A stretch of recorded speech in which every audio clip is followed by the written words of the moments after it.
दिशा सालियान मृत्यू प्रकरणात एक नवा ट्विस्ट आलाय। दिशा सालियान मृत्यू प्रकरणात घातपात नसल्याचं एसआयटीचं प्रतिज्ञापत्र आहे। या प्रकरणातील आरोप निराधार आहेत। एसआयटीच्या प्रतिज्ञापत्रात असा उल्लेख केला गेलाय।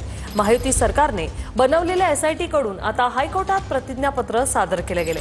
सतीश सालियान यांची याचिका योग्य नसून ती फेटाळावी असं मुंबई पोलिसांनी विनंती करताना म्हटलंय। तर माझ्यावरील आरोप खोटे, याचिका फेटाळून लावा। आदित्य ठाकरे यांची हस्तक्षेप याचिका। दिशा सालियान प्रकरणात आरोप निराधार असून दिशाच्या मृत्यूत घातपात नसल्याचं प्रतिज्ञापत्र एसआयटी कडून हायकोर्टात सादर। दिशाच्या वडिलांनी दाखल केलेल्या याचिकेवर एसआयटीमध्ये तपास अधिकारी असलेल्या वरिष्ठ पोलीस निरीक्षक शैलेंद्र नगरकरांकडून प्रतिज्ञापत्र दाखल। घातपात दिसत नाही, मृत्यूआधी ती मद्यधुंद अवस्थेत होती। वैद्यकीय अहवालानुसार लैंगिक अत्याचाराच्या काहीही खुणा नाहीत, प्रतिज्ञापत्रात नमूद।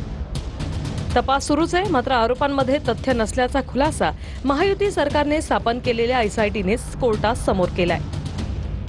दिशाच्या वडिलांनी दाखल केलेल्या याचिका योग्य नसून त्या फेटाळण्यात याव्या अशी विनंतीही मुंबई पोलिसांनी केलेली आहे।